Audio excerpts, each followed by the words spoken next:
Olá, pessoas! Tudo bem? Neste vídeo, então, nós vamos falar sobre como o pensamento obsessivo te paralisa. Certo? Muito bom! Então, se você quer saber o que a gente pode refletir sobre isso juntos, é só continuar juntos e juntos, não é mesmo? É só continuar assistindo o vídeo. Muito bem, vou me apresentar então para começar. Eu sou a Diana Leme, psicóloga, neuropsicanalista clínica e youtuber de neuropsicanálise e, consequentemente, criadora de conteúdo. E neste vídeo, então, nós vamos falar sobre como o pensamento obsessivo te paralisa, né? Bom, para a gente conseguir começar a refletir sobre isso, primeiro a gente precisa definir, a gente precisa entender o que é o pensamento obsessivo. Eu vou olhar para baixo algumas vezes porque o meu roteiro está aqui, tá? A gente precisa entender, então, primeiro, o que é o pensamento obsessivo, né? O pensamento obsessivo é aquele pensamento que, geralmente, você não quer ter, né? Mas ele, volta e meia, tá ali na sua cabeça e ele tem uma característica de ser um pouco mais cansativo, um pouco mais pesado, um pouco mais denso, sabe assim? Que é aquele pensamento repetitivo. Sabe aquele pensamento que, tipo, você fala, putz, eu já pensei isso hoje, já até resolvi, mas ele tá voltando, entendeu? Então, ele tem essa característica de ser repetitivo. E daí vem a parte, né, assim, daí vem a definição de obsessivo, né? É justamente a repetição que o torna, de fato, obsessivo, né? Então, isso seria o pensamento obsessivo. Aquele pensamento, então, que você, de fato, pensa com frequência, não tem controle sobre ele, obviamente, e ele é repetitivo, tá? Isso seria o pensamento obsessivo, tá? As formas da gente pensar esse pensamento obsessivo, eles podem derivar de muitas coisas. Pode ser desde uma coisa que a gente fez e que a gente não gostou, ou algo que fizeram pra nós e que nós também não gostamos, né? Pode ter os dois lados, podem ser as duas coisas, né? Como também pode ser alguma coisa que a gente precisava ter feito, sabe? Tipo assim, sei lá, lavar uma louça. Eu tenho que ir ali lavar uma louça, ou eu tenho que ir ali estender uma roupa, por exemplo. Ou eu tenho que, sei lá, fazer um relatório de atendimento, no meu caso, do meu trabalho. E eu não fiz aquele relatório porque eu tinha atendimentos no meio e não dava tempo de eu parar entre um atendimento e outro, por exemplo, né? E aí eu fiquei com aquele pensamento repetitivo e obsessivo na minha cabeça de, putz, eu tenho que fazer, eu tenho que fazer, eu tenho que fazer. E isso também é um pensamento obsessivo. É claro que ele tem uma, entre aspas, leveza quando a gente fala de coisas ruins. De quando a gente fala, por exemplo, quando eu tenho uma atitude que eu não gosto ou alguém tem uma atitude comigo que eu não gosto, que me machucou. E aí aquela atitude fica repetindo na minha cabeça. Aquele pensamento sobre aquela atitude fica repetindo na minha cabeça. Sabe assim? Isso também é uma característica de um pensamento obsessivo, mas ele é um pensamento obsessivo mais pesado, por assim dizer, justamente porque traz uma dor, né? Traz um sentimento e uma reação, geralmente, com isso junto, né? Então, tem o pensamento obsessivo normal, entre aspas, no sentido que é o do dia a dia, de coisas que a gente tem que fazer e a gente às vezes esquece ou se atrapalha, enfim, né? E o pensamento obsessivo, que é justamente esse que tem esse peso, porque tem uma dor atribuída a ele também. Então, como vocês podem perceber, tem várias formas da gente pensar o pensamento obsessivo de modo geral. Tem algumas formas, né, da gente pensar. Existe como evitar pensamentos? Não, não tem como evitar. Não tem, a gente não controla o que a gente pensa. A gente controla o que a gente faz com isso algumas vezes, nem todas as vezes ainda. Mas não tem como a gente evitar o pensamento. Ele vem, quer a gente goste, quer não, né? Com relação às nossas atividades, ele vem à medida que você não realiza a atividade, né? E com relação a algo que te aconteceu e que te doeu, de alguma forma, vem porque aquilo tá desconfortável, te machucou. Então fica meio que em looping, né? Na nossa cabeça, porque traz aquele desconforto, aquela dor. Então a gente fica meio que remoendo aquilo, né?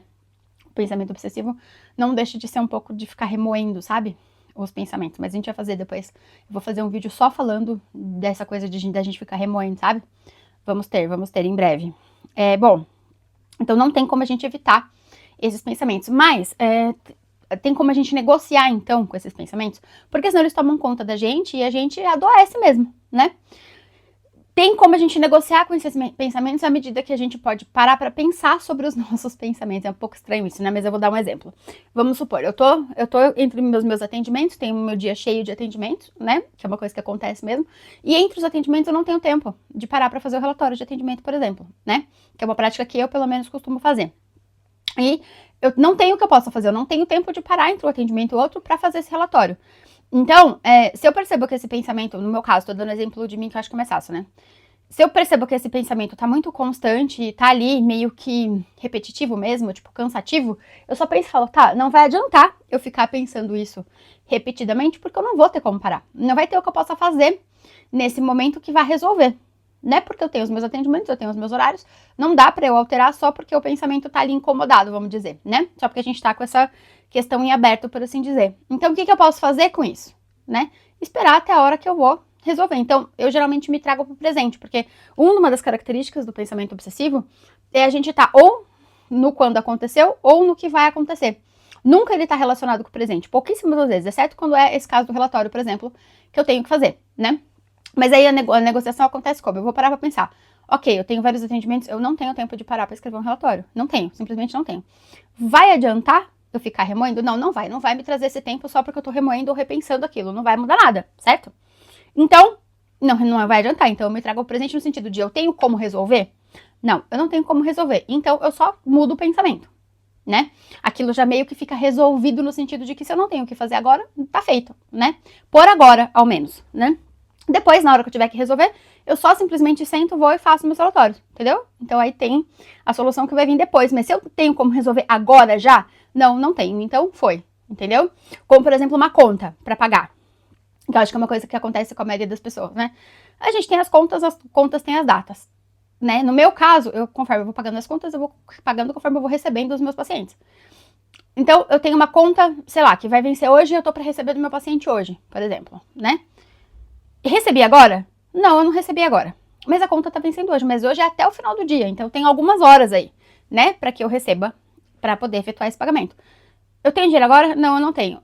Vai adiantar ficar remoendo? Vai mudar alguma coisa? Não, não vai. Então, bora continuar a trabalhar e a hora que o dinheiro cair, a gente vai e paga. É uma outra forma também de negociar. Então, existe como fazer isso. Nem sempre funciona? Nem sempre funciona, mas existe, tá? Essa negociação e por vezes a gente consegue contornar esse pensamento que tá ali insistente, sabe? Não sempre, mas por vezes a gente consegue contornar. E como que a gente identifica, então, a qualidade dos nossos pensamentos? A qualidade, nesse sentido que eu quero dizer, é o peso mesmo, né? Como a gente sabe, então, que o pensamento vem atribuído a uma dor ou não? Porque, por exemplo, não poder pagar uma conta pode só ser uma conta que você não vai pagar ali naquele momento, mas que em algum outro momento daquele mesmo dia você vai conseguir pagar. Como pode ser um problema para você no sentido de que isso pode fazer com que você se sinta menos capaz, pode te trazer alguma dor, entende? Então, a gente basicamente vai conseguir entender a qualidade desses pensamentos, entendendo qual o sentimento que está por trás ou que vem com esse pensamento, entendeu?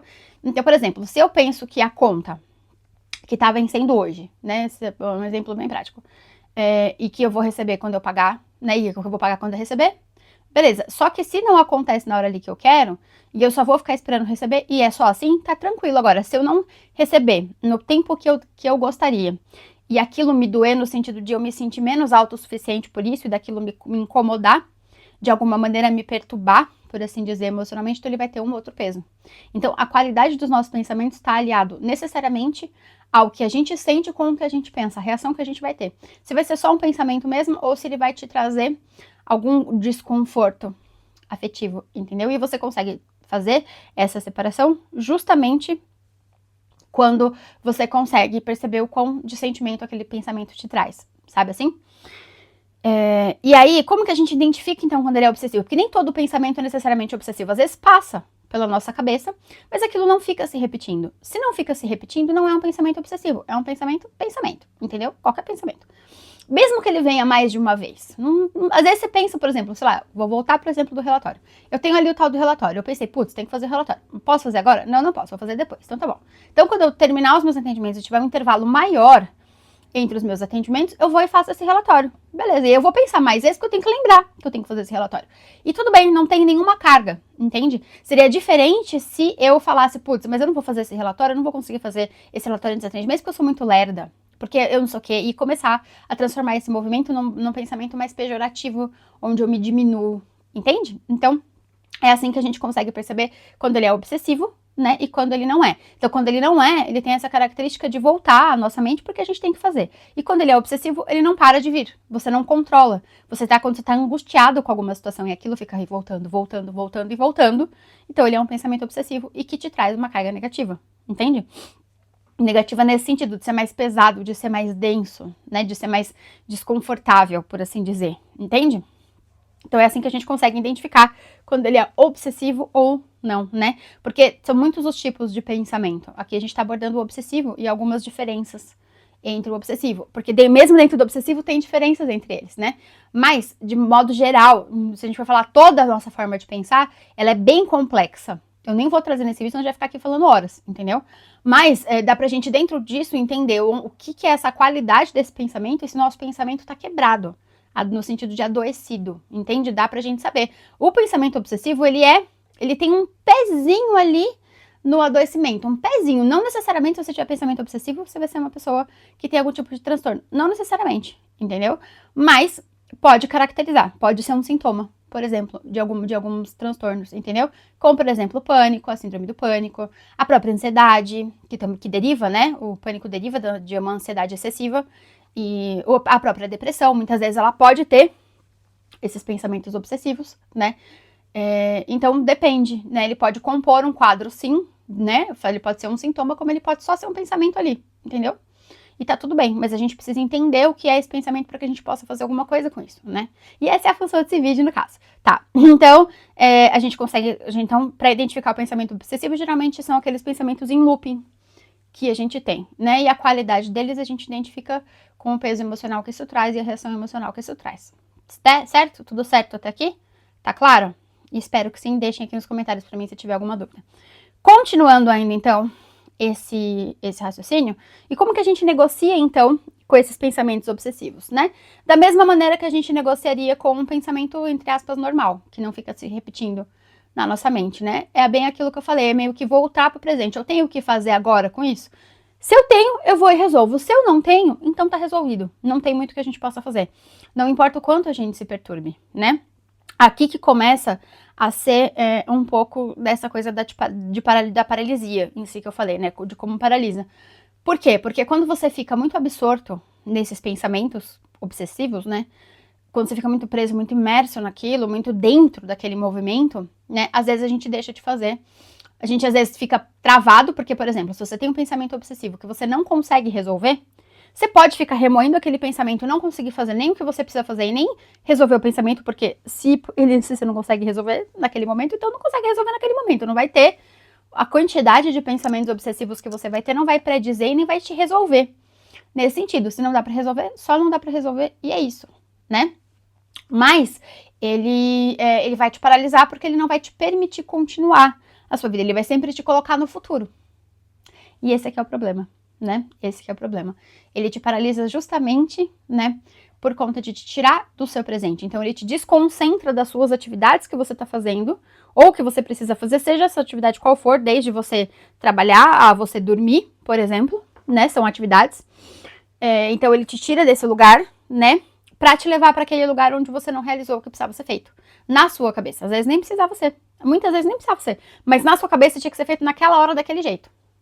E se te tira desse lugar, de alguma maneira ele tá te tirando do presente. Então ele meio que te paralisa porque ele te rouba do presente e faz com que você não consiga meio que completar as suas atividades do dia. Entende? E às vezes, dependendo da carga emocional que esse pensamento obsessivo te traz, ou seja, se é um trauma, por exemplo, que por vezes é trauma, pode ter um trauma envolvido, né? Ele vai fazer você ficar remoendo aquela dor, ele vai ficar fazendo você reviver aquele momento, né, assim, que aquele pensamento tá te aludindo, te trazendo, e você vai fazer você ficar nesse looping, entende? E você vai ficar naquele sofrimento, e esse sofrimento vai te impossibilitar de fazer as suas coisas do dia a dia, por exemplo, entendeu? Então ele te paralisa. Ele acaba te trazendo esse movimento. Eu falei bastante sobre o pensamento obsessivo, como identificar e tudo mais, e não cheguei a falar dessa questão de paralisar, porque eu queria que vocês entendessem muito bem o que é o pensamento obsessivo, para que daí a gente consiga entender, a partir disso, o que é essa paralisia que ele traz. E ele tem a ver com, justamente esse movimento que eu tô dizendo, de te tirar do presente. Então, todos esses pensamentos, e por isso mesmo que ele vem ele traz, por muitas vezes, a ansiedade, e a ansiedade traz o pânico, né? Por muitas vezes, justamente porque te tira desse presente, né? E te gera muitas e muitas vezes um sentimento de medo, de incapacidade. E aí você entra nesse movimento, né, de ficar meio que nessa busca, mesmo por nessa busca não, perdão, nessa coisa de ficar remoendo, né, aquilo que você tá pensando e queria resolver, mas não tem como resolver, né? Então é muito importante a gente entender o que o pensamento obsessivo faz, né, o quanto ele te paralisa, muito importante mesmo, tá? Justamente por isso que eu tô explicando. E aí, como que a gente, então, soluciona isso, né? É muito importante a gente pensar que os nossos pensamentos, ele tem uma origem, né? Ele tem toda uma composição bem complexa, que eu não vou explicar aqui agora, senão esse vídeo vai ter 30 horas. Mas ele tem toda uma complexidade, ele não é só um pensamento ali, tipo, jogado ali, não é. Ele tem toda uma construção e uma forma de ser e de acontecer, né? E, por muitas e muitas vezes, essa forma dele de ser e acontecer tem um fundo por trás. Então, por exemplo, se tem um trauma, se é uma coisa que te dói, até que você consiga, digamos assim, se desvincular, não de resolver, tá? Não é de resolver. Mas até que você consiga, entre aspas, esquecer aquele trauma, naquele momento pelo menos, né? Até que aconteça alguma coisa externa para que você, entre aspas, esqueça, você vai ficar remoendo aquele sentimento. E geralmente tem um porquê atrás. Então, muitas vezes tem gatilhos que faz com que esses pensamentos venham, né? Então, se é um trauma, ele vai pegar o gatilho desse seu trauma, vai se transformar, digamos assim, em pensamento e você vai ficar remoendo aquele pensamento. Mas aquele pensamento começou porque ele foi, digamos, gatilhado por algum acontecimento externo, ou por uma fala, ou por uma conversa. Enfim, podem ser muitos os motivos para que o gatilho aconteça, entende? Não é uma coisa assim tão simples, por assim dizer.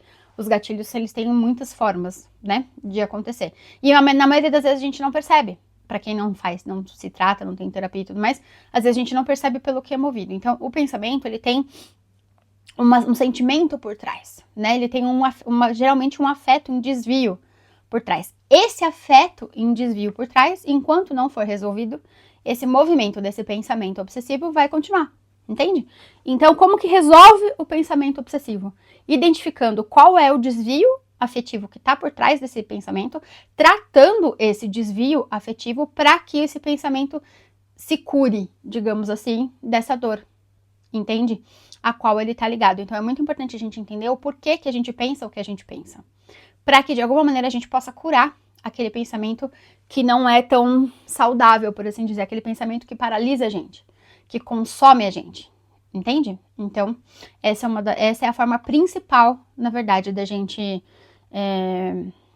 meio que resolver isso, né? E a gente só vai conseguir, na maioria das vezes, é mais difícil, tá? De identificar isso sem estar na terapia, porque você precisa ter um olhar analítico e mesmo assim, analítico no sentido de análise, não analítico no sentido de análise com base teórica, eu quero dizer. E não de analisar uma situação, não é essa análise, são análises diferentes que acontecem. Então, para que você consiga resolver esses pensamentos obsessivos que te paralisam e que te desestruturam por muitas e muitas vezes, você precisa entender o que está por trás, e para você entender o que está por trás, necessariamente você vai precisar de um profissional para te ajudar, tá?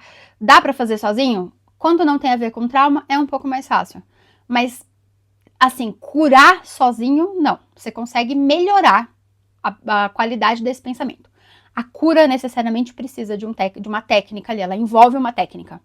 Tá? Então, a cura em si, não vai rolar sem ter a terapia no meio, tá? Sem ter um profissional ali para te auxiliar nesse movimento. Então, enfim, era isso que eu queria trazer pra gente refletir sobre os pensamentos obsessivos, o que é o pensamento obsessivo, toda a construção dele, para que você consiga identificar e para que você consiga saber se você precisa de ajuda, de tratamento e tudo mais, né? Dito isso, se vocês quiserem conhecer um pouco mais do meu trabalho, tem aqui embaixo na descrição do vídeo, tem o meu site de atendimento, no meu site tem, e aqui acho que tem meu WhatsApp também, ou tem só no meu site? Acho que tá no meu site. O meu WhatsApp de atendimento também, só clicar, tá tudo aqui fácil, os links pra vocês. Eu tô também lá no Instagram, se você quiser, são conteúdos um pouco diferentes, alguns conteúdos eu trago igual, mas a maioria é um pouco diferente, tá lá no Instagram, mas se vocês quiserem, tá aqui embaixo também o Insta. Fechou? E é isso, gente. Eu espero de coração que tenha ajudado vocês, tá? Comenta aqui pra mim se te ajudou, se fez sentido pra você, se te ajudou a identificar, se você conseguiu entender, se ficou claro aqui nesse vídeo o que são os pensamentos obsessivos. E é isso, eu tô aqui pra ajudar da melhor maneira que eu puder, tá bom? E é isso. Um grande beijo, até o próximo vídeo. Tchau!